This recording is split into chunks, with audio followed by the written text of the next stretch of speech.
সাধারণত এই ছোট ছোট সূরাগুলো দিয়েই আমাদের রেগুলার সালা যখন আমরা পড়ি এগুলো দিয়ে ইমামতি করা উচিত। আল্লাহর হাবিব সাল্লাল্লাহু আলাইহি ওয়াসাল্লাম বিভিন্ন হাদিসে বলেছেন যে তোমরা যখন ইমামতি করবে তখন তোমার পেছনে যারা আছে তাদের দিকেও খেয়াল রাখবে। রাসূল সাল্লাল্লাহু আলাইহি ওয়াসাল্লাম অত্যন্ত বিবেকবোধ সম্পন্ন একজন ব্যক্তিত্ব ছিলেন। তিনি খেয়াল রাখতেন, যেটাকে আমরা কনসিডারেট বলি। আল্লাহর হাবিব সাল্লাল্লাহু আলাইহি ওয়াসাল্লাম খুব কনসিডারেট ছিলেন, কার কোথায় কী সমস্যা এটা খুব খেয়াল করতেন। And he was a man of 6 senses. আমরা 6 সেন্সের কথা বলি, আমাদের অধিকাংশেরই 4টা সেন্স একসাথে কাজ করে, কারো 5টা 6টা সেন্স কাজ করে, এরকম মানুষ পাওয়া দুষ্কর। আল্লাহর হাবিব সাল্লাল্লাহু আলাইহি ওয়াসাল্লাম অত্যন্ত বিবেকবোধ সম্পন্ন একজন লোক ছিলেন। একবার তিনি সালাত খুব সংক্ষিপ্ত করলেন, তো সাহাবারা জিজ্ঞেস করলেন, ইয়া রাসূলুল্লাহ এত সংক্ষিপ্ত কেন করলেন সালাত? তখন আল্লাহর হাবিব সাল্লাল্লাহু আলাইহি ওয়াসাল্লাম বললেন যে পেছনে বোনদের নামাজের সেকশনে ওখান থেকে একটা ছোট্ট বাচ্চার কান্নার আওয়াজ আমি শুনছিলাম। আমার মনে হচ্ছিল বাচ্চাটাকে সামলাতে মাটার খুব কষ্ট হচ্ছে, তো এই জন্য আমি সালাদটা সংক্ষিপ্ত করে দিয়েছি। দেখেন কীরকম সেন্সেশন, কতটা কনসিডারেট ছিলেন। একবার আবার আল্লাহর হাবিব সাল্লাল্লাহু আলাইহি ওয়াসাল্লাম মাগরিবের সালাত কিংবা এশার সালাতের কোনো এক সেজদা অনেক লম্বা করে দিলেন। তখন সাহাবারা আবার প্রশ্ন করলেন, ইয়া রাসূলুল্লাহ সাল্লাল্লাহু আলাইহি ওয়াসাল্লাম এত লম্বা দীর্ঘ সেজদা করতে তো ফরজ সালাতে আমরা কখনো দেখি না, কেন করলেন? অসুস্থ হলেন নাকি নামাজের মাঝখানে, অথবা ওহী নাজিল হচ্ছিল নাকি, এরকম কিছু ঘটলো নাকি? তো আল্লাহর হাবিব সাল্লাল্লাহু আলাইহি ওয়াসাল্লাম বললেন যে না, এগুলো কিছুই না, বরং আমার নাতি হাসান আমি সেজদারত অবস্থায় আমার পিঠের উপরে চড়ে বসেছিল, কাঁধের উপরে। তো আমি অপেক্ষা করছিলাম যতক্ষণ না তার খেলা শেষ না হয়, তার প্রয়োজন পূরণ না হয়, ততক্ষণ আমি সেজদায় লুটিয়ে পড়েছিলাম। হাসান যখন নেমেছে, তার প্রয়োজন পূরণ হয়েছে, আমি আবার সেজদা থেকে উঠে দাঁড়িয়েছি। দেখেন কতটা কনসিডারেট ছিলেন। তো এইভাবে আল্লাহর হাবিব সাল্লাল্লাহু আলাইহি ওয়াসাল্লাম ছোট ছোট সূরাগুলো দিয়ে ফরজ সালাতের ইমামতি করতে উদ্বুদ্ধ করতেন। মুআয ইবনে জাবাল রাদিয়াল্লাহু তাআলা আনহুকে উনি মদিনার পাশেই একটা এলাকার ইমাম হিসেবে অ্যাসাইন করেছিলেন। তো ওই এলাকার লোকজন ছিল শ্রমজীবী, ওট দিয়ে তারা পানি নিয়ে খেজুর বাগানে পানি সিঞ্চন করত। সারাদিন পরিশ্রম করে ওনারা সালাতে অংশগ্রহণ করত। তো একবার উনি মাগরিবের সালাতে সূরাতুল বাকারা তেলাওয়াত শুরু করলেন। কোরআনের সবচাইতে ছোট সূরা নাকি সবচাইতে বড় সূরা, 286 আয়াত বিশিষ্ট সূরা। তো ওনারা ছিলেন ক্লান্ত, শ্রান্ত, পরিশ্রান্ত। কেউ কেউ বিরক্ত হয়ে, ক্লান্ত হয়ে নামাজ ছেড়ে দিয়ে একা একা নামাজ পড়ে ফেললেন। পরে আল্লাহর হাবিব সাল্লাল্লাহু আলাইহি ওয়াসাল্লামের কাছে যে তারা অভিযোগ করলেন যে রাসূলুল্লাহ আপনি যে ইমাম পাঠিয়েছেন উনি তো এমন কাজ করেছে, সূরা বাকারা উনি ধরেছে মাগরিবের সালাতে। রাসূল সাল্লাল্লাহু আলাইহি ওয়াসাল্লাম খুবই ক্ষিপ্ত হলেন, রাগান্বিত হলেন এবং মুআয ইবনে জাবাল রাদিয়াল্লাহু তাআলা আনহুকে ডেকে পাঠালেন। ডেকে তিনি বললেন, আফাত্তানুন আনতা ইয়া মুআয। লিটারালি ফাত্তান শব্দটা ব্যবহার করেছেন যে মুআয তুমি কি সমাজে ফিতনা ছড়াচ্ছ? তোমাকে পাঠালাম ইমাম হিসেবে, সেখানে তালিম দিবে, তারবিয়া দিবে, ঐক্য ধরে রাখবে, তুমি কি ফিতনা ছড়াচ্ছ সমাজে? তুমি কি ওয়াদ-দুহা ওয়াল-লাইলি ইযা সাজা এরকম সূরাগুলো পারো না? সাব্বিহ ইসমা রাব্বিকাল আ'লা এগুলো তোমার মুখস্থ নাই? ওয়াশ-শামসি ওয়া-দুহাহা এগুলো তোমার জানা নেই? তুমি এত লম্বা সূরা কেন ধরলে মাগরিবের সালাতে? তো তখন তিনি বললেন, যখন তুমি সালাতে ইমামতি করবে ফরজ সালাতে, তখন ছোট ছোট সূরা পড়বে, কেননা তোমার পেছনে অসুস্থ থাকতে পারে, তারপর বয়স্ক কোনো লোক থাকতে পারে, অথবা মুসাফির মসজিদের পাশ দিয়ে সফর করতেছিল, ভাবলো জামাত চলতেছে, জামাতটা ধরি, ঢুকেই যদি দেখে যে আপনি সূরা বাকারা তেলাওয়াত করতেছেন, তো তার জন্য তো কঠিন হয়ে যাবে কোপ আপ করা, কন্টিনিউ করা। তো এই জন্য ছোটো ছোটো সূরাগুলো আল্লাহর হাবিব সাল্লাল্লাহু আলাইহি ওয়াসাল্লাম পড়তে আমাদেরকে উৎসাহিত করেছেন ফরজ সালাতের, যখন আমরা ইমামতি করব। তো এইরকম একটি সূরা হচ্ছে সূরাতুজ জিলজাল, এটা আমাদের প্রায় সকলেরই মুখস্থ। তো আমরা আসুন প্রথমে আমরা সরল বঙ্গানুবাদ শুনি এই সূরাটার, তারপর এই সূরা থেকে কিছু রিফ্লেকশন আমরা শেয়ার করার চেষ্টা করব ইনশাআল্লাহ বিইذنিল্লাহ। আমি শুরুতে সূরাটার সরল বঙ্গানুবাদ আপনাদের সাথে শেয়ার করছি। আউযু বিল্লাহি মিনাশ শাইতানির রাজিম, বিতাড়িত শয়তান থেকে মহান আল্লাহ তাআলার কাছে পানাহ চাচ্ছি। বিসমিল্লাহির রহমানির রহিম, পরম করুণাময় অসীম দয়ালু আল্লাহ তাআলার নামে শুরু করছি। ইযা জুলজিলাতিল আরদু জিলজালাহা, যখন পৃথিবীকে ভয়ঙ্করভাবে প্রকম্পিত করা হবে। ওয়া আখরাজাতিল আরদু আথকালাহা, আর পৃথিবী তার ভেতরে থাকা সব ভারী বস্তুগুলোকে উদ্গীরণ করে দিবে, বের করে দিবে। ওয়া ক্বালাল ইনসানু মা লাহা, আর মানুষ বলবে এই পৃথিবীর কি হলো। ইয়াউমা ইযিন তুহাদ্দিসু আখবারাহা, সেদিন পৃথিবী তার সব খবর বলে দিবে। বিআন্না রাব্বাকা আওহা লাহা, কারণ তার রবই তাকে এমনটি করতে আদেশ করেছেন বা প্রত্যাদেশ দিয়েছেন। ইয়াউমাইযি ইয়াসদুরুন নাসু আশতাতান লিয়ারাউ আ'মালাহুম, সেদিন মানুষগুলো দলে দলে বের হবে যাতে করে তাদের আমলনামা তাদের কাছে পেশ করা যায়। ফামান ইয়া'মাল মিসকালা যাররাতিন খায়রান ইয়ারাহ, যে ব্যক্তি অনুপরিমাণ ভালো কাজ করেছে সেটা সে দেখতে পাবে। ওমান ইয়া'মাল মিসকালা যাররাতিন শাররান ইয়ারাহ, আর যে ব্যক্তি অনুপরিমাণ মন্দ কাজ করেছে, কোনো খারাপ কাজ করেছে, সেটাও সেদিন দেখতে পাবে। সাদাকাল্লাহুল আযীম। এই হচ্ছে সূরাতুজ জিলজালের সংক্ষিপ্ত বঙ্গানুবাদ। এবার আসুন এই সূরা থেকে কিছু রিফ্লেকশন, কিছু তাফসির আমরা শেয়ার করি। প্রিয় ভাইয়েরা, এই সূরাটা নাজিলের একটা প্রেক্ষাপট আছে। সাহাবাদের মধ্যে একটা ধারণা জন্মেছিল যে আমরা যদি খুব ছোট ছোট ভালো কাজ করি এইটা বোধহয় সওয়াব হবে না, বা মিজানের পাল্লা এটা তেমন একটা রেকগনাইজ করা হবে না। অথবা অনেক সাহাবাদের মধ্যে এরকম ধারণা ছিল যে আমরা খুব সামান্য সামান্য ছোট খারাপ কাজ করলে এটার হয়তো এরকম পাপ হবে না বা শাস্তি হবে না। তো ওনাদের মনে যখন এরকম একটা ধারণা তৈরি হলো, তখন আল্লাহ তাআলা এই সূরাটা নাজিল করেছেন। বিশেষ করে এই সূরার শেষের 2 আয়াত, যেখানে আল্লাহ তাআলা বলছেন ফামান ইয়া'মাল মিসকালা যাররাতিন খায়রান ইয়ারা, যে না, তোমরা ছোট্ট ভালো করলে সেটাও দেখতে পাবা সেদিন তোমাদের আমলনামাতে। ওমান ইয়া'মাল মিসকালা যাররাতিন শাররান ইয়ারা, এবং ছোট্ট খারাপ কাজ করলে সেটাও তোমরা তোমাদের আমলনামায় দেখতে পাবে। তো সাহাবাদের এই চিন্তা, এই ধারণাটাকে ভুল প্রমাণ করবার জন্য, তারা যে ভুল ধারণা করছেন এটা বোঝাবার জন্য, জানাবার জন্যই আল্লাহ তাআলা বেসিকলি সূরাতুজ জিলজাল তিনি নাজিল করেন।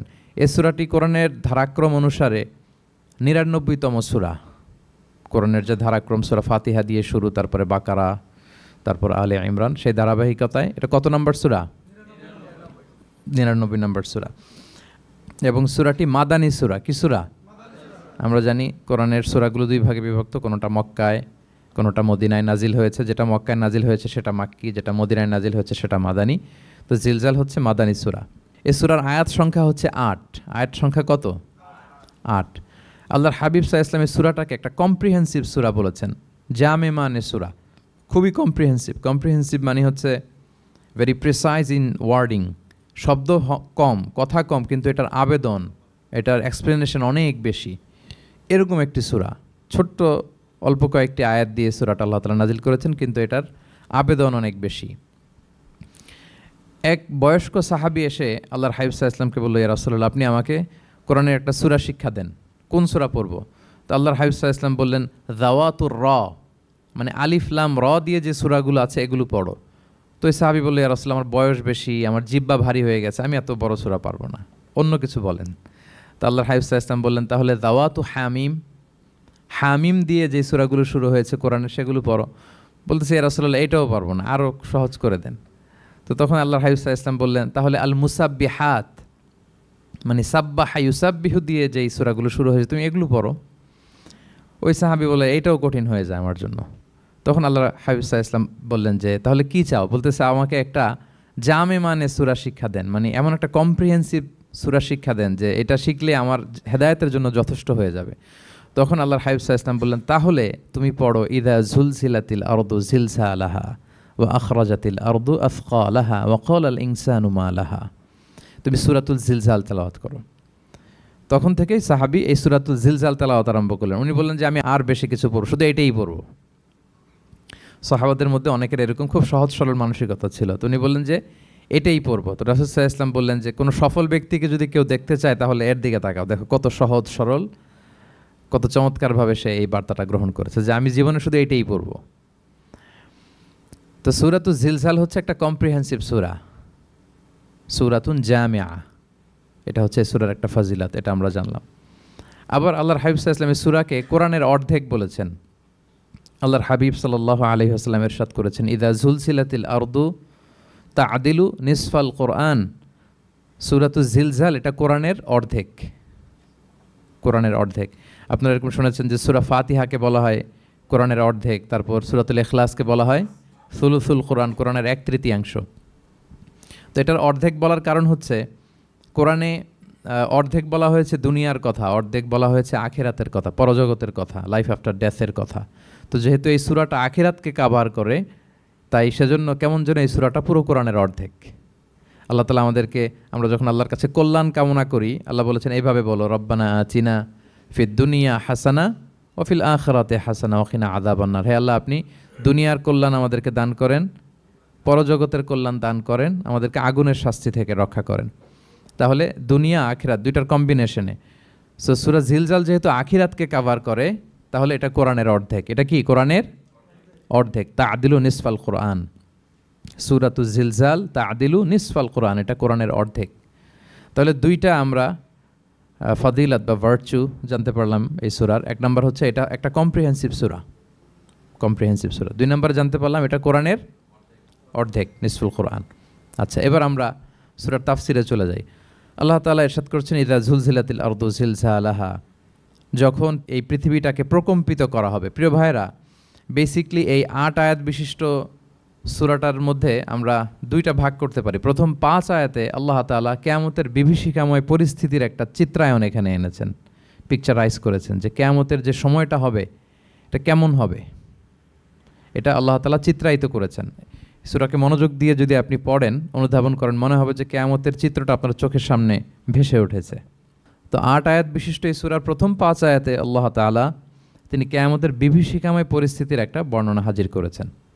এরপর শেষের ৩ আয়াতে কেমন করে আমাদের আমলনামা পেশ করা হবে, আমরা যা করি ভালো কিংবা মন্দ, এটাকে লিখে রাখা হয়, এটাকে রেকর্ড করে রাখা হয়। ওই আমলনামাটা আবার একদিন আমাদের হাতে পেশ করা হবে। ওই সময়টা কেমন হবে, ওই দৃশ্যটা কেমন হবে, এটা আল্লাহ তাআলা বলেছেন। আই রিপিট, আমি আবারও বলি, সূরার আয়াত সংখ্যা কত? ৮। তো প্রথম ৫ আয়াতে আল্লাহ তাআলা কিয়ামতের বিভীষিকাময় পরিস্থিতির বর্ণনা দিয়েছেন, আর শেষের ৩ আয়াতে আমাদেরকে যে আমাদের আমলনামা পেশ করা হবে তার একটা চিত্র তুলে ধরেছেন। এবার মোটামুটি সহজ হয়ে আসছে না ব্যাপারটা? আচ্ছা, তো প্রথম ৫ আয়াতে আল্লাহ তাআলা কিয়ামতের চিত্রায়িত কিভাবে কেমন করে করলেন, চিত্র হাজির করলেন। আল্লাহ বললেন যে ইযা জুলজিলাতিল আরদু জিলজালাহা, যখন পৃথিবীকে ভয়ঙ্করভাবে প্রকম্পিত করা হবে, পুরো পৃথিবীটাকে একটা ঝাঁকুনি দেয়া হবে। এই সূরার নামই হচ্ছে ঝাঁকুনি দেওয়ার সূরা, ঝাঁকুনি।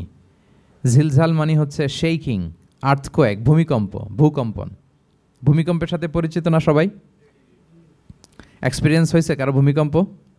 নাকি ঘুমায় থাকার সময় হয়? সব সময় হয়েছে? হ্যাঁ, মাঝে মাঝে আমরা এক্সপিরিয়েন্স করি আর্থকোয়েক, ভূকম্পন, পৃথিবী কেঁপে ওঠে। এটা একটা ন্যাচারাল ফেনোমেনা। পৃথিবীর মাটির নিচে অনেক কিছু থাকে, এগুলো নড়ে চড়ে উঠলে পৃথিবীটাও কেঁপে ওঠে।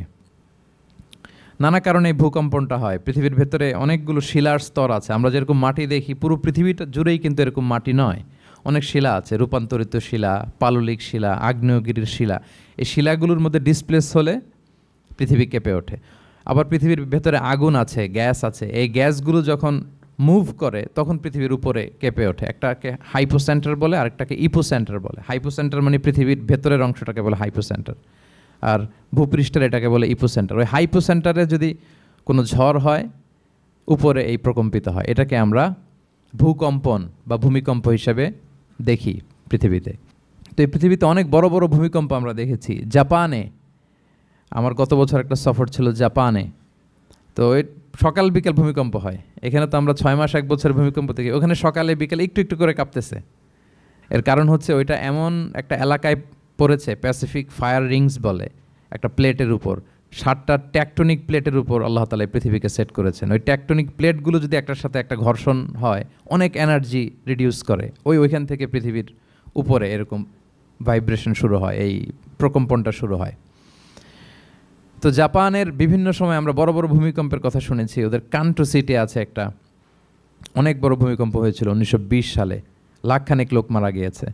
আপনাদের সুনামির কথা মনে থাকবার কথা, সুনামির কথা মনে আছে? কত সালে? 2004 সালে। এই ভূমিকম্পে পুরো একটা মহাদেশ কেঁপে উঠেছিল, দ্য এন্টায়ার এশিয়া, পুরো এশিয়াটা কেঁপে উঠেছিল। এটাকে আন্ডারসি মেগাথ্রাস্ট আর্থকোয়েক বলে। এত ভয়ঙ্কর ভূমিকম্প হয়েছে যে পুরো, মাঝে মাঝে ভূমিকম্পে তো 1-2টা দেশ আক্রান্ত হয়, এটা পুরো একটা মহাদেশ কেঁপে উঠেছিল। ওই ভূমিকম্পের কারণে ইন্দোনেশিয়াতে প্রায় 2.5 লাখ লোক মারা গিয়েছে, 2.5 লক্ষ। বান্দা আছে সুমাত্রাতে। হাইতিতে একবার একটা ভূমিকম্প হয়েছে আর অনেক আগে, লক্ষ লক্ষ লোক মারা গিয়েছে। তো এই যে ভূকম্পন, ভূমিকম্প, এর নামে আল্লাহ তাআলা বেসিকলি এই সূরাটা দিয়েছেন। তবে পৃথিবীবাসী যেই ভূকম্পন এক্সপিরিয়েন্স করেছে, কিয়ামতের সময় যে ভূমিকম্প হবে ওটা কি ওই রকম হবে? হ্যাঁ, ওটা ভয়ঙ্কর ভূমিকম্প হবে, মারাত্মক ভূমিকম্প। আল্লাহ তাআলা বলছেন, ইয়া আইয়ুহান নাসু তাকু রাব্বাকুম, ইন্না জালজালাতা সাআতি শাইউন আযীম। হে মানুষেরা, তোমরা আল্লাহকে ভয় করো আর তোমরা জেনে রেখো কিয়ামতের যে ভূমিকম্পটা হবে সেটা শাইউন আযীম। আযীম শব্দটা আল্লাহ যে কোনো জায়গায় ব্যবহার করেন না, যেটা খুব ভয়ঙ্কর হয়, মাত্রাতিরিক্ত, লিমিট ছাড়িয়ে যায়, ওইটার ক্ষেত্রে আল্লাহ তাআলা আযীম বলেন। আল্লাহর হাবিব সাল্লাল্লাহু আলাইহি ইসলামের আচরণ, ওনার ক্যারেক্টারিস্টিক্স বলতে যে আল্লাহ এই শব্দ ব্যবহার করেছেন, ওয়া ইন্নাকা লাআলা খুলুকিন আযীম। নবী হে, আপনি সুমহান চরিত্রের উপর প্রতিষ্ঠিত, মানে এই চরিত্রের মধ্যে দাগ ফেলতে পারে এরকম কেউ নেই। সো আযীম শব্দটা কোরআনের যত জায়গায় ব্যবহার করেছেন, আল্লাহ নিজের ক্ষেত্রে বলেছেন সূরা আয়াতুল কুরসির শেষে, ওয়া হুয়াল আলিয়ুল আযীম, তিনি হচ্ছেন আলী এবং আযীম, সুমহান। তো কিয়ামতের এই ভূকম্পনের ক্ষেত্রে আল্লাহ তাআলা এই আযীম শব্দটা ব্যবহার করেছেন। ইন্না জালজালাতা সাআতি শাইউন আযীম, এটা মারাত্মক হবে সেদিনকার ভূমিকম্প, সাধারণ ভূমিকম্প নয়।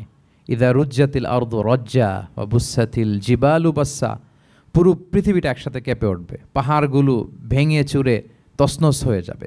এটা হবে বেসিকলি যখন ইসরাফিল আলাইহিস সালাম উনি ট্রাম্পিটে ফুৎকার দিবেন, হুইসেল দিবেন সিঙ্গার মধ্যে, নুফিখা ফিস সূর, সূরের মধ্যে যখন তিনি ফুৎকার দিবেন। আপনারা ইসরাফিল আলাইহিস সালামের একজন ফেরেশতা, ওনার নাম শুনেছেন না? হ্যাঁ, one of the major angels, major একজন ফেরেশতা। আল্লাহ তাআলা ওনাকে সৃষ্টিই করেছেন এই বিশাল হুইসেলে একটা ফুৎকার দেওয়ার জন্য, আর কোনো কাজ নাই, ওনার অ্যাসাইনমেন্ট এই একটাই। সৃষ্টির পর থেকে আজ অবধি বিশাল হুইসেলটা নিয়ে আল্লাহর আরশের দিকে তিনি তাকিয়ে আছেন, অপলক নেত্রে, পলকও ফেলেন না চোখের, যে কখন আল্লাহ তাআলা অর্ডার করবেন, করার সাথে সাথে ফুৎকার দিবেন তিনি, আবার না দেরি হয়ে যায়, আবার না আল্লাহর আদেশ পালনে কোনো গাফলতি হয়ে যায়। সৃষ্টির পর থেকে ওনার একটাই অ্যাসাইনমেন্ট, এই বিশাল সুর ট্রাম্পিট নিয়ে হুইসেল দেওয়ার জন্য আল্লাহর আরশের দিকে তাকিয়ে আছেন। যে মুহূর্তে আমরা এখন কথা শুনছি এখনও তাকিয়ে আছেন উনি। 3টা ফুৎকার দেওয়ার জন্য আল্লাহ তাআলা ওনাকে সৃষ্টি করেছেন। প্রথম ফুৎকারটাকে বলে নাফখাতুল ফাজা, যে ফুৎকারের সাথে সাথে মানুষগুলো তটস্থ হয়ে যাবে, পৃথিবীর মানুষ তটস্থ হয়ে যাবে। যখন তটস্থ হবে তখন কি অবস্থা হবে সেটাই আল্লাহ তাআলা এই সূরার প্রথম আয়াতে বললেন, যে ইদা জুলজিলাতিল আরদু জিলজালাহা, যখন পুরো পৃথিবীকে প্রকম্পিত করা হবে মারাত্মকভাবে। ইসরাফিল আলাইহিস সালাম প্রথম যে ফুৎকারটা দিবেন তখন পুরো পৃথিবী কেঁপে উঠবে, মারাত্মকভাবে কেঁপে উঠবে। তারপরের যে ফুৎকার দিবেন তখন সব মরে যাবে, আমরা পৃথিবীতে কেউই বেঁচে থাকবো না, তখন মানুষ মরে যাবে, জিন জাতি মরে যাবে, সমস্ত ফেরেশতারাও মরে যাবে। যেই ফেরেশতা মালাকুল মাউত, যিনি মৃত্যুর ফেরেশতা, যার মাধ্যমে আল্লাহ তাআলা মৃত্যু ঘটিয়ে থাকেন, তারও মৃত্যু ঘটবে। সে আল্লাহ তাআলার কাছে বলবে, আল্লাহ, পৃথিবীর সবাই মরেছে, আপনার আদেশ অনুযায়ী মানুষ, জিন, ইবলিস সবাইকে আমি মৃত্যু দিয়েছি, তাদের রূহ কবজ করেছি, এখন কি হবে? আল্লাহ তাআলা বলবেন, এখন তুমি মরবে, মুতিয়া মালাকুল মাউত, এখন তুমি মরো। মালাকুল মাউত তখন মারা যাবে। এত ভয়ঙ্কর একটা চিৎকার দিয়ে মালাকুল মাউত জগৎ থেকে বিদায় নেবে। আল্লাহর হাবিব সাল্লাল্লাহু আলাইহি ওয়াসাল্লাম বলেন, ওই ভয়ঙ্কর চিৎকার যদি পৃথিবীবাসী শুনতে পেত তাহলে আলাদা করে ইসরাফিলের সিঙ্গার ফুৎকার দেওয়ার প্রয়োজন হতো না, প্রতিটা মানুষ তাদের কানের পর্দা ফেটে মুহূর্তেই লাশ হয়ে পড়ে যেত। মালাকুল মাউত মরে যাবে, তখন মহাবিশ্বে আর কেউ থাকবে না একটা সত্তা ছাড়া। তিনি কে? আল্লাহ সুবহানাহু ওয়া তাআলা। সূরাত আর-রহমানে আল্লাহ তাআলা চমৎকারভাবে বলেছেন, কুল্লু মান আলাইহা ফান ওয়া ইয়াবকা ওয়াজহু রাব্বিকা যুল জালালি ওয়াল ইকরাম, পৃথিবীতে যা আছে সব নিঃশেষ হয়ে যাবে একমাত্র তিনি ছাড়া। তিনি হচ্ছেন অব্যয়, অক্ষয়, অবিনশ্বর, চিরঞ্জীব, শাশ্বত। এরপর কেউ যখন থাকবে না, আল্লাহ তাআলা ইসরাফিল আলাইহিস সালামকে আবার জীবিত করবেন, তখন তিনি সর্বশেষ হুইসেলটা দিবেন, আবার জীবিত হয়ে তিনি লাস্ট 3 নম্বর হুইসেলটা দিবেন।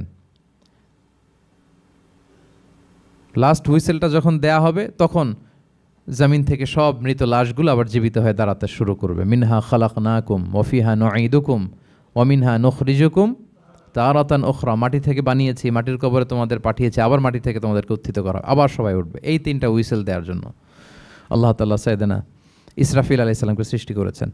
তো ওনার প্রথম হুইসেল দেওয়ার পরে কি অবস্থা হবে, কি রিয়াকশন হবে, ওইটা আল্লাহ তাআলা সূরাতুল জিলজালের প্রথম আয়াতে বললেন, ইযা জুলজিলাতিল আরদু জিলজালাহা, যখন পুরো পৃথিবীটা প্রকম্পিত হবে, মারাত্মকভাবে প্রকম্পিত হবে।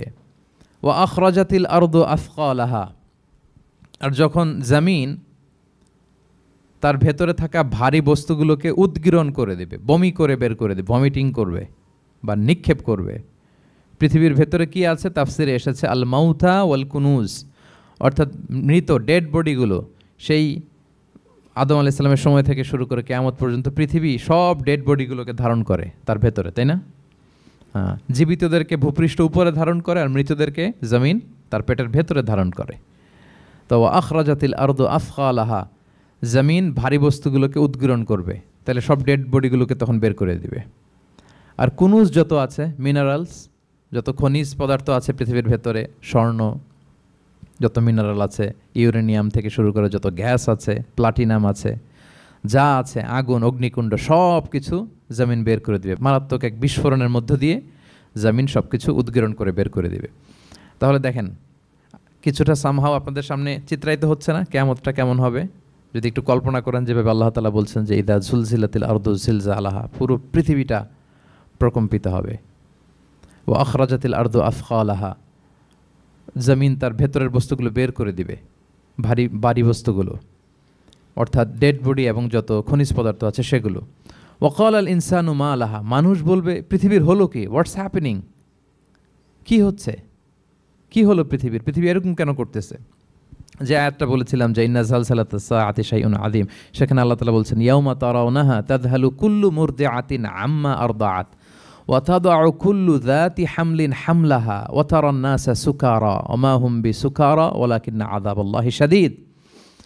মানুষের ফার্স্ট রিয়াকশন কি হবে এই আর্থকোয়েকের পরে? এই আয়াতে চমৎকারভাবে আল্লাহ তাআলা বলছেন। আল্লাহ বলছেন যে পরিস্থিতিটা এত ভয়ঙ্কর হবে, কারণ এরকম ভূকম্পন তো পৃথিবীবাসী দেখেনি। এত মারাত্মক ভূমিকম্প হবে যে দুধ খাওয়াচ্ছে এরকম মা তার দুধের বাচ্চার কথা ভুলে যাবে। আল্লাহু আকবার। দেখেন এখানে উপমাটা কীরকম। সাধারণত দুধের বাচ্চার প্রতি মায়ের আলাদা একটা টেক কেয়ার থাকে, মানে তাকে রেখে এদিক সেদিক যায় না, গেলেও চোখে চোখে রাখে, বা কোথাও গেলেও অন্যকে বলা যায় তুমি একটু দেখো, কি এরকম করে না? দুধের বাচ্চা তো সে খুবই ছোট বাচ্চা, তার আলাদা কেয়ারের প্রয়োজন হয়, এক্সট্রা কেয়ারের প্রয়োজন হয়। তো দুধ খাওয়ায় ব্রেস্ট ফিডিং মাদার কখনো তার বাচ্চাকে চোখের আড়াল করতে দেয় না বা চায় না। আল্লাহ বললেন যে তখন পরিস্থিতি এত ভয়ানক হবে যে নিজের দুধের বাচ্চার কথাই মা ভুলে যাবে। তারপর এখনও পরিপূর্ণ হয়নি পেটের ভেতরে বাচ্চা, এরকম মা যারা আছে গর্ভবতী, সাধারণত কয় মাস পরে বাচ্চা ডেলিভারি হয়? হ্যাঁ, 8 মাস 9 মাস পরে। দেখা যাবে যে 2 মাসের বাচ্চা, এখনও ভ্রূণ, 3 মাসের বাচ্চা, 4 মাসের বাচ্চা। এই ভয়ঙ্কর পরিস্থিতির চোটে যত গর্ভবতী নারী আছে সব মুহূর্তে ডেলিভারি করে দেবে, মুহূর্তে, ইনস্ট্যান্ট। ও তাদাউ কুল্লু যাতি হামলিন হামলাহা, যত মা আছে গর্ভবতী সবাই, প্রেগনেন্ট মহিলারা মুহূর্তে ডেলিভারি করে দেবে, প্রি ম্যাচিউরড বেবি, কেউ ভ্রূণ, কেউ 3 মাসের, কেউ 4 মাসের বাচ্চাগুলো ডেলিভারি হয়ে যাবে। মানুষগুলো পঙ্গপালের মতো দৌড়াতে থাকবে, বিক্ষিপ্ত পতঙ্গের মতো দৌড়াতে থাকবে মানুষ, আর বলবে ওয়াকাল আল ইনসানু মা লাহা। মানুষ তখন, মানুষের ফার্স্ট রিয়াকশন হবে যে মা লাহা, কি হলো, হোয়াটস হ্যাপেনিং, কি হচ্ছে, কিছুই বুঝতে পারতেছি না, মা লাহা, পৃথিবীর কি হলো। ইয়াউমাইদিন তুহাদ্দিসু আখবারাহা, সেদিন পৃথিবী সব কিছু বর্ণনা করে দিবে, সব বয়ান দিয়ে দিবে। আমরা এই পৃথিবীর উপরে জমিনে যা করি সব কিন্তু পৃথিবীর মধ্যে রেকর্ডেড থাকে। জমিন সেদিন বয়ান দিবে, সেদিন আসলে সব কিছুই বয়ান দিবে। জমিন বয়ান দিবে, হাত পা সাক্ষী দিবে, যেখানে মানুষ যে সমস্ত জিনিসের মাধ্যমে, যেই টুলসগুলোর মাধ্যমে পাপ করেছে, অন্যায় করেছে, সব কিছু সেদিন সাক্ষী দিবে। আর সব সাক্ষীর বড় সাক্ষী হবে সেদিন এই জমিন। জমিন হবে সেদিন রাত সাক্ষী। জমিন হবে কি সাক্ষী? রাত সাক্ষী। ইয়াউমাইদিন তুহাদ্দিসু আখবারাহা, আল্লাহ জমিনকে বলবে এবার তুমি পাপের বয়ান দাও। রাত সাক্ষী হয়ে তুমি বয়ান দাও, কি কি ঘটেছে তোমার উপরে। কারণ আমরা যত পাপই করি না কেন, যত কাজই করি না কেন, সব জমিনের উপরই করি, তাই না? তো জমিন সেদিন বয়ান দিবে, সাক্ষী দিবে। ইয়াউমাইদিন তুহাদ্দিসু আখবারাহা। জমিন কিভাবে সাক্ষী দিবে, জমিন কিভাবে কথা বলবে? আল্লাহ তাআলা বলছেন বিআন্না রাব্বাকা আওহা লাহা, কারণ তার রব জমিনকে সেদিন কি করেছে? আদেশ করেছে, প্রত্যাদেশ করেছে। আল্লাহ তাআলার আদেশে জমিন সেদিন কথা বলবার সুযোগ পাবে, সব বয়ান দিবে, কি কি হয়েছে জমিনের ভেতর, কি কি অন্যায় হয়েছে, কি কি পাপ হয়েছে, কি কি সংগঠিত হয়েছে, সব ধরে ধরে জমিন সেদিন বর্ণনা করবে। তাহলে প্রথম 5টা আয়াত আমরা বলে ফেললাম, যে প্রথম 5টা আয়াতে কিয়ামতের বিভীষিকামী পরিস্থিতির একটা পিকচারাইজেশন পাইছেন আপনারা? হ্যাঁ, ভয় লাগতেছে আপনাদের? ভয় লাগতেছে? সেদিনকার পরিস্থিতি কেমন হবে খুব সংক্ষিপ্ত পরিসরে একটা বর্ণনা আমাদের সামনে আসছে না? এই 5 আয়াতে চলে আসছে। কিন্তু ভয়ঙ্কর হবে সেই দিনটা, কেউ কাউকে চিনবে না। ইয়াউমা ইয়াফিরুল মারউ মিন আখিহি ওয়া উম্মিহি ওয়া আবিহি ওয়া সাহিবাতিহি ওয়া বানিহি লিকুল্লি ইমরিইম মিনহুম ইয়াউমা ইদিন শা'নু ইউগনি। ভাই ভাইকে দেখে পালাবে, পরিচয় দিবে না। বন্ধু বন্ধুকে দেখে পালাবে, স্বামী স্ত্রীকে দেখে পালাবে, প্রিয়তমা স্ত্রীকে পরিচয় দিবে না, কলেজের টুকরা সন্তানকে পরিচয়, কেউ কাউকে চিনবে না। সবাই নাফসি নাফসি, সবাই নাফসি নাফসি। কোনো পোশাক ছাড়া বস্ত্রহীন হয়ে উঠবে। আম্মাজান আয়েশা রাদিয়াল্লাহু তাআলা আনহা বিষ্ণু ইসলামকে বলবেন, ইয়া রাসূলুল্লাহ, তাহলে মানুষ কি লজ্জিত হবে না বস্ত্রহীন অবস্থায় উঠলে? তখন রাসূল সাল্লাল্লাহু আলাইহি ওয়াসাল্লাম বললেন, লিকুল্লি ইমরিইম মিনহুম ইয়াউমা ইদিন শা'নু ইউগনি। প্রত্যেকের এমন একটা ভয়ঙ্কর অবস্থা হবে যে তার গায়ে কাপড় আছে কি নাই, সে কীরকম অবস্থায় আছে এটাই সে ভুলে যাবে। মানে ওই টেন্ডেন্সিই তার থাকবে না, এত ভয়ঙ্কর হবে সেদিনটা। সেই ভয়ঙ্করতম দিনে আল্লাহ তাআলা আমাদেরকে হেফাজত করুক। আল্লাহর হাবিব সাল্লাল্লাহু আলাইহি ওয়াসাল্লাম বলেছেন, সে ভয়ঙ্করতম দিনে আল্লাহর সুশীতল আরশের নিচে 7 শ্রেণীর লোকজন ছায়া পাবে। ওই 7 শ্রেণীর অন্তর্ভুক্ত যেন আমরা হতে পারি, আল্লাহ তৌফিক দান করুক। সম্মানিত ভাইয়েরা, তাহলে সূরা জিলজালের 8 আয়াত বিশিষ্ট সূরার প্রথম 5 আয়াত আমরা কভার করলাম। আমরা বলেছি যে প্রথম 5 আয়াতে আল্লাহ তাআলা কিয়ামতের বিভীষিকাময় পরিস্থিতির বর্ণনা দিয়েছেন, সেটা গেল। পরের 3 আয়াতে কি নিয়ে আলোচনা করা হয়েছে বলেন তো দেখি, মনে আছে কিনা?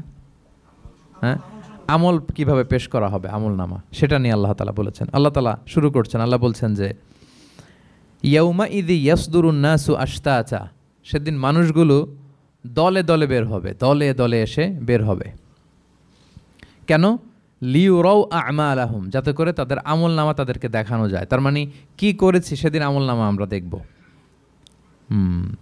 ইয়াউমা ইদি ইয়াসদুরুন নাসু আশতাতাল লিউরাউ আমালাহুম, যাতে করে তাদের আমল নামা তাদেরকে দেখানো যায়। তার মানে সেদিন আমরা আমাদের আমল নামা দেখব, কী করেছি না করেছি সব সেদিন সে আমল নামায় থাকবে। তো আমল নামাটা 2 ভাবে দেয়া হবে, হাদিসে এসছে, কোরআনের আয়াতও এসেছে। নেককার লোকদের আমল নামা ডান হাতে দেয়া হবে, সামনের দিক থেকে। আর পাপাচারী, সীমালঙ্ঘনকারী, জালিমদের আমল নামা পেছন থেকে বাঁ হাতে দেয়া হবে, পেছন থেকে এনে বাঁ হাতে। আর নেককারদের সামনে থেকে ডান হাতে। আল্লাহ তাআলা যেন আমাদেরকে ডান হাতে আমল নামা দান করেন। এই কথাটা আল্লাহ চমৎকারভাবে বলছেন, ফাআম্মা মান উতিয়া কিতাবাহু বিয়ামিনিহি ফাসাউফা ইউহাসাবু হিসাবান ইয়াসিরা। সেদিন আল্লাহ তাআলা যাকে ডান হাতে আমলনামা দিবে তার হিসাবটা সহজ হবে। আল্লাহর হাবিব সাল্লাল্লাহু আলাইহি ওয়াসাল্লাম সবসময় এই দোয়াটা করতেন, আল্লাহুম্মা হাসিবিনা হিসাবান ইয়াসিরা। হে আল্লাহ, আপনি আমার হিসাবটাকে সহজ করেন, হে আল্লাহ, আপনি আমার হিসাবটাকে সহজ করেন। এই দোয়াটা আপনারাও পড়বেন, আল্লাহুম্মা হাসিবিনা হিসাবান ইয়াসিরা। দেখেন, আল্লাহর হাবিব সাল্লাল্লাহু আলাইহি ওয়াসাল্লামের ব্যাপারে বলা হয়েছে, গফিরা লাহু মা তাকাদ্দামা মিন যামবিহি ওয়া মা তাআখার। আল্লাহর হাবিব সাল্লাল্লাহু আলাইহি ওয়াসাল্লামের আগের পরের সব গুনাহ মাফ। আদতে তো গুনাহই নাই, নিষ্পাপ ছিলেন তিনি, মাসুম। নবীরা হচ্ছেন মাসুম। তারপরেও আল্লাহর হাবিব সাল্লাল্লাহু আলাইহি ওয়াসাল্লাম এই দোয়াটা করতেন, আল্লাহুম্মা হাসিবিনা হিসাবান ইয়াসিরা। এরপরও তিনি এই দোয়াটা সবসময় করতেন। তাহাজ্জুদের সালাতে দাঁড়িয়ে থাকতে থাকতে ওনার পা ফুলে যেত।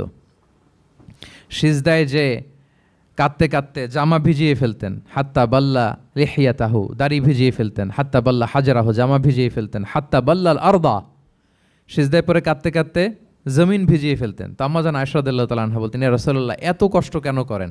আপনার পা ফুলে যায়, কাঁদতে কাঁদতে আপনি হয়রান হয়ে যান। আল্লাহ তো বলেছেন যে আপনার আগের পরের সব গুনাহ মাফ।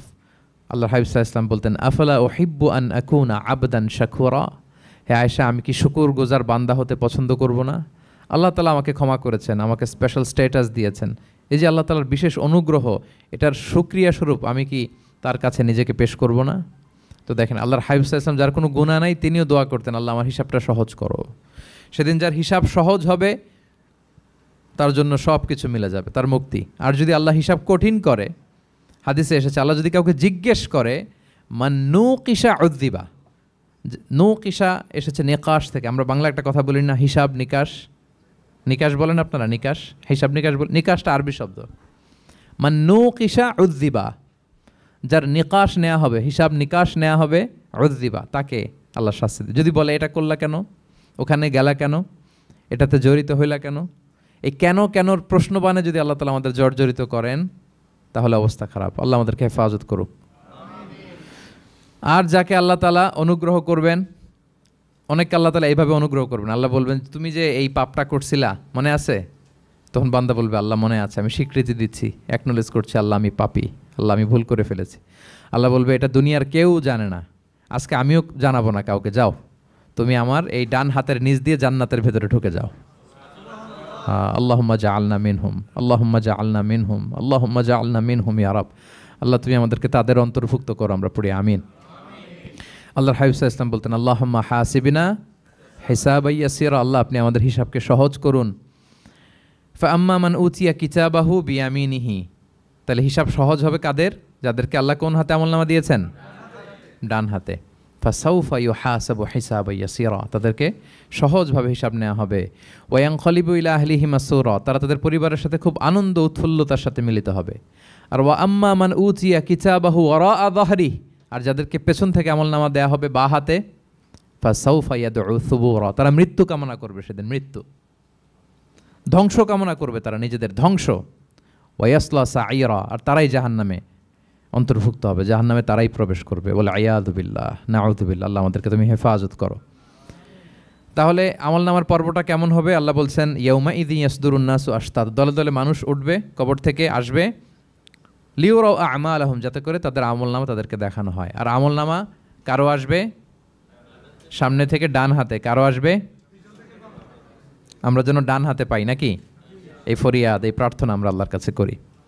এবার আমলনামা পেয়ে গেলাম আমরা সবাই হাতে, এবার আল্লাহ তাআলা আমাদেরকে বলবেন, তোমরাই একটু পড়ো তোমাদের আমলনামা। ইকরা ইকরা কিতাবাকা কাফা বিনাফসিকাল ইয়াউমা আলাইকা হাসিবা, পড়ো তোমার আমলনামা, হিসেবের জন্য তুমিই যথেষ্ট আজকে। ধরেন আজকে আপনার গণিত পরীক্ষা গেছে, ধরেন অঙ্ক পরীক্ষার পরে যার খুব কনফিডেন্স ভালো, ভালো গণিত জানে, সে আসলে আগে থেকেই জানে যে আমি 100তে 100, তার একটা নিজের হিসেব নিকেশ আছে না নাকি? হ্যাঁ। আর ধরেন যে যার গণিত মিলে নাই, পরীক্ষা ভালো হয় নাই, যে হচ্ছে খুব খারাপ ছাত্র, একেবারে লাড্ডু গুড্ডু মেরে আসছে, ও নিজেও জানে এটার ফল প্রকাশের জন্য এত ওয়েট করা লাগে না, তার একটা হিসাব নিকেশ আগে থেকে জানা আছে যে আমার দিয়ে তো কিছু হবে না, আমার অন্য চিন্তা করতে হবে। ফলাফল রেজাল্ট আসে নাই, কিন্তু সে নিজেও জানে যে সে 00 পাবে। আর যে গণিতে খুব ভালো, হ্যাঁ, সব তার গণিত মিলে গেছে, রেজাল্টের আগে থেকেই সে জানে যে আমার 100 থেকে 100 কেউ এটা থামাতে পারবে না।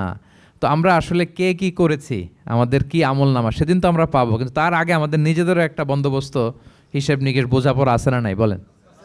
আমরা জানি আমরা কে কি করেছি আমরা জানি। আল্লাহ নিজেদেরকে তখন দায়িত্ব দিয়ে বলবেন, ইকরা কিতাবাকা কাফা বিনাফসিকাল ইয়াউমা আলাইকা হাসিবা, পড়ো তোমার আমলনামা, ইকরা, পড়ো। এবার তুমি মার্কিং করো, তোমাকে আমি মার্কিং করার আগে তুমি একটু করো দেখি, তুমি কি করেছো, তুমি একটু মার্কিং করো। তো আমলনামা পাওয়ার পরে আমাদের যে প্রতিক্রিয়া হবে সেটা আল্লাহ কোরআনে তুলে ধরেছেন। আল্লাহ তাআলা বলছেন যে মানুষ বলবে, মালি হাযাল কিতাবি লা ইউগাদিরু সগীরাতান ওয়ালা কাবীরাতান ইল্লা আহসাহা, এটা কেমন আমলনামা, ছোট বড় কোনো কিছু মিসিং হয় না এখানে। আল্লাহু আকবার, কিছু মিস হয় নাই। অনেক কিছু আপনারও মনে নাই, কিন্তু দেখার পরে মনে হবে। ধরেন ঠিক এই মুহূর্তে গত বছর রমাদানের এই দিনে আমরা কোথায় ইফতারি করছিলাম, হুট করে জিজ্ঞেস করলে আমি বলতে পারবো? বলতে পারবেন আপনি? কিন্তু হিসাব কেউ মিলাই দিলে তখন মনে করবে, ও তাই তো, আমি তো ওই সময় এটা করছি, ওই সময় তো ওইখানে ছিল। আমলনামা দেখে মানুষের ফার্স্ট রিয়াকশন হবে, মালি হাযাল কিতাবি লা ইউগাদিরু সগীরাতান ওয়ালা কাবীরাতান ইল্লা, এটা কেমন আমলনামা, সব মিলে যাচ্ছে, তাই তো, এমনটাই তো করেছি আমি। সগীরাতান ওয়ালা কাবীরা, ছোট বড় তুচ্ছ নগণ্য সব আল্লাহ তাআলা তুলে ধরেছেন সেখানে, সব আমলনামায় তুলে ধরেছেন। মুমিনরা তো আমলনামা পেয়ে মহা খুশি, তাদের চেহারা হবে সেদিন উজ্জ্বল, প্রফুল্ল, প্রস্ফুটিত। উজুহু ইয়াউমাইযিন মুসফিরা দাহিকাতুম মুস্তাবশিরা, উজ্জ্বল থাকবে তাদের চেহারা। আর আরেক দলের চেহারা, যাদের আমলনামা বা হাতে দেয়া হয়েছে, তারা চিৎকার করবে, তারা নিজেদের ধ্বংস কামনা করবে, মৃত্যু কামনা করবে, তারা বাঁচার জন্য মুমিনদের কাতারে ঢুকে যেতে চাইবে। আল্লাহ তাআলা বলবেন, না, আজকে ঢোকার সুযোগ নাই। ওয়ামতাজুল ইয়াউমা আইয়ুহাল মুজরিমুন, পাপীদেরকে আজকে আলাদা করে ফেলো। সীমাহুম ফি উজুহিহিম মিন আসারিস সুজুদ, তাদের চেহারার মধ্যে সিজদার দাগ দেখে ফেরেশতারা জান্নাতীদেরকে আলাদা করবেন, জাহান্নামীদেরকে আলাদা করবেন। এবার যখন বলা হবে আমলনামা পড়ো, তোমাদের কোনো মন্তব্য আছে কিনা, তারা অস্বীকার করবে। শুরুতে বাঁচার জন্য কি করবে? দুনিয়াতে যেরকম হয়, সুপ্রিম কোর্টে দাঁড়িয়ে, কাঠগড়ায় দাঁড়িয়ে যেটা করে মানুষ, বাঁচার সর্বশেষ চেষ্টাটা করে, অস্বীকার করে, মিথ্যা বলে না? সেদিনও মানুষ অস্বীকার করবে, তারা বলবে, আল্লাহ এটা আমি করি নাই। কি বলবে? করি নাই। তা আল্লাহ তাআলা কি প্রমাণ করে দিতে পারবেন যে তারাই এটা করেছে? হ্যাঁ, এত এত ফ্যাক্টর অথেন্টিকেশন আল্লাহর কাছে থাকবে যে মানুষ অবাক হয়ে যাবে। আমরা যে মোবাইলে 3 ফ্যাক্টর 4 ফ্যাক্টর অথেন্টিকেশন দেই না, হ্যাঁ, আল্লাহর কাছে এরকম অনেকগুলো ফ্যাক্টর অথেন্টিকেশন থাকবে। আল্লাহ তাআলা প্রমাণ করে ছাড়বেন যেটা তুমিই করেছো। আল্লাহ তাআলা বলবেন এই আমলনামা যদি বিশ্বাস না হয়, আমার কিরামান কাতিবিনের কাছে একটা ব্যাকআপ ফাইল আছে, ওটার সাথে মিলাবো। কিরামান কাতিবিনা ইয়ালামুনা মা তাফআলুন, তোমরা যা করেছো সব তারা জানে, সব লিখে রেখেছে। কিরামান কাতিবিনের ব্যাকআপ ফাইল আনার পরে দেখা যাবে যে আমলনামা হুবহু একেবারে পাই টু পাই মিলে গিয়েছে। তারপরও তারা অস্বীকার করবে, বলবে যে আল্লাহ আমরা করি নাই, তোমার ফেরেশতারা ভুল করে লিখছে। এরকম নানা ধরনের অজুহাত, নানা ধরনের মিথ্যাচার তারা করতে চাইবে।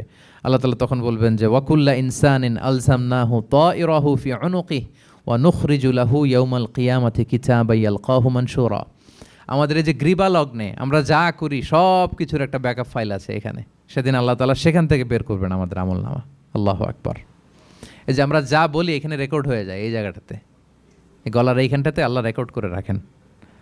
এবং সেদিন এখান থেকে আল্লাহ তাআলা একটা প্রিন্ট আউট বের করে দেখাবেন যে এই দেখো তোমার আমলনামা, কেরামান কাতিবিনের আমলনামা ব্যাকআপ ফাইল, এই যে তোমার এখানে গ্রীবালগ্নে আমি যেটা রেখেছি সেভ করে, এটাও মিলে যাচ্ছে। এরপর মানুষ অনেকে বিশ্বাস করবে না। ফিঙ্গারপ্রিন্ট দিয়ে আল্লাহ তাআলা মিলাবেন। দুনিয়াতে আমরা বায়োমেট্রিক অথেন্টিকেশন করি না, এটা আয়াহসাবুল ইনসানু আল্লাহ নাজমা ইযামা বালা কাদিরিনা আলা আন নুসাউইয়া বানানা। কারো ফিঙ্গারপ্রিন্টের সাথে কারোটা মিলে না, অস্বীকার করার কোনো সুযোগ থাকবে? এরপরেও অনেকে বিশ্বাস করবে না, এরপরও অনেকে মানতে চাইবে না। আল্লাহ তাআলা আজবুজ জানাব থেকে আরেকটা কপি বের করবেন।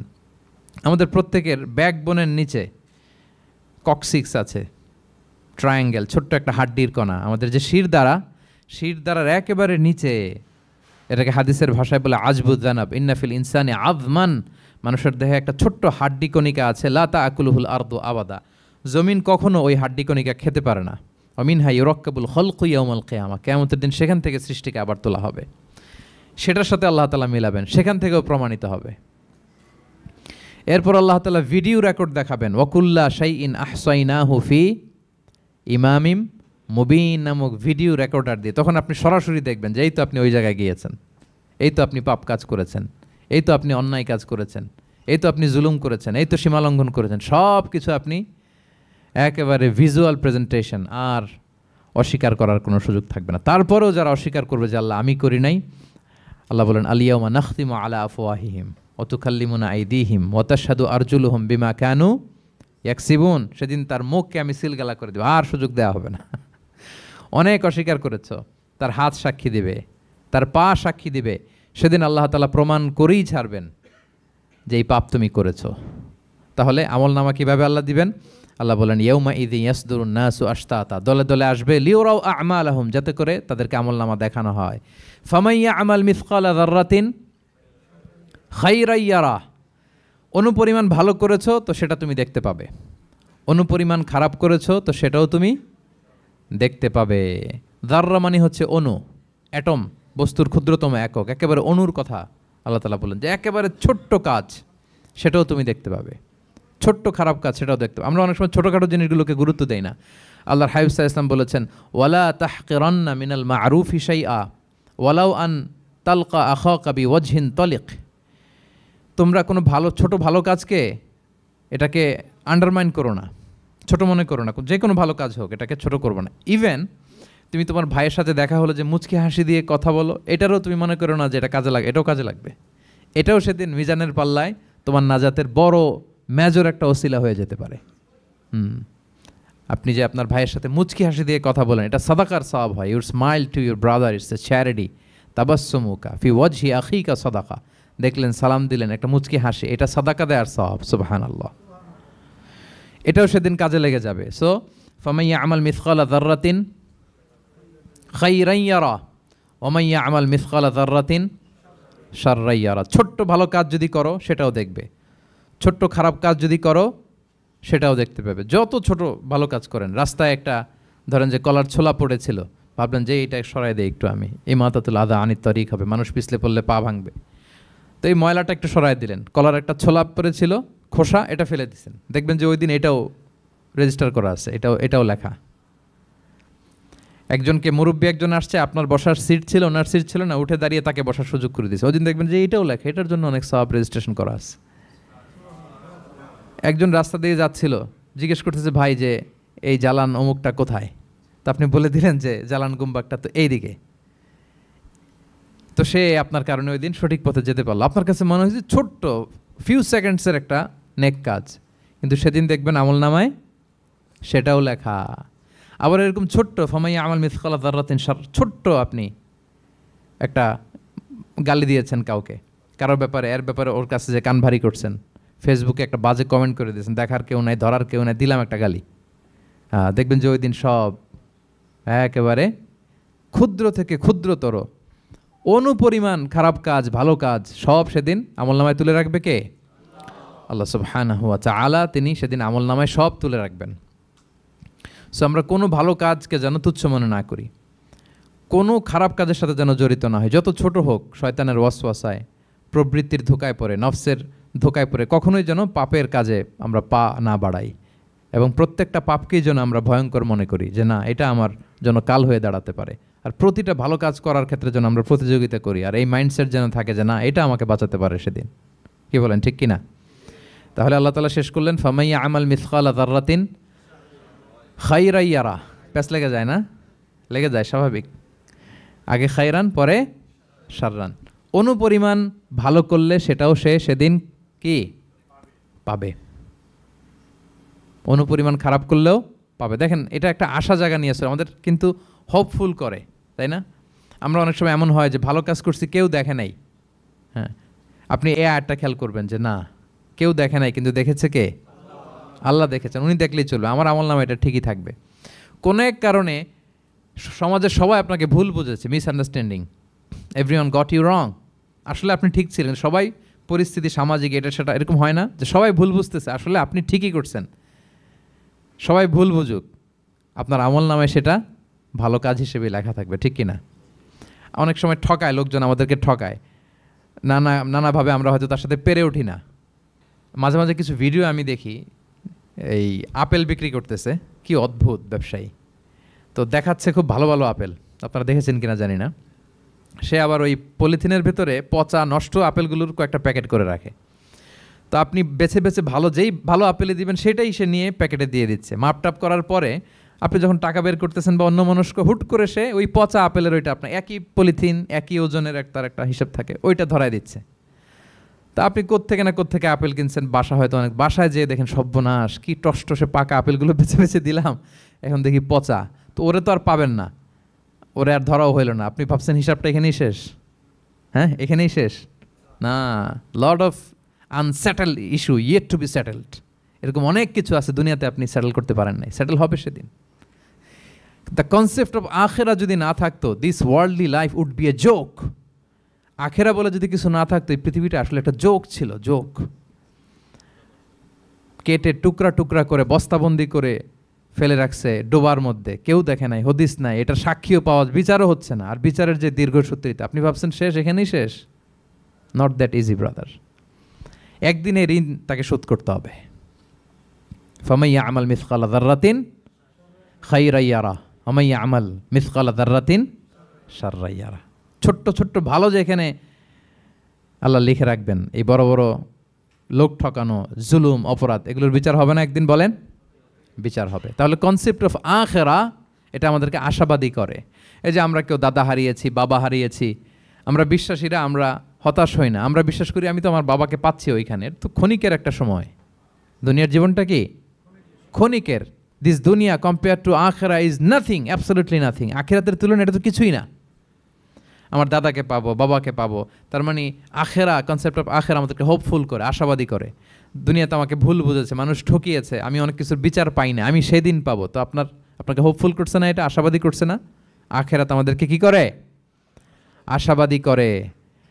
যত জুলুম, অত্যাচার, যেগুলোর বিচার এই দুনিয়াতে হয় নাই, সেদিন সে বিচারটা হবে। ফামাইয়া আমাল মিসকালা যাররাতিন খাইরান ইয়ারা ওয়া মাইয়া আমাল মিসকালা যাররাতিন শাররান ইয়ারা। প্রিয় ভাইরা, তাহলে পেয়েছেন সূরাতুল জিলজালের আলোকে কিয়ামতের বিভীষিকাময় চিত্র এবং কেমন করে আমলনামা আমাদের সামনে পেশ করা হবে। আপনাদের কাছে ক্লিয়ার হয়েছে? আল্লাহ তাআলা আমাদের সবাইকে ডান হাতে আমলনামা দিয়ে ধন্য করুক।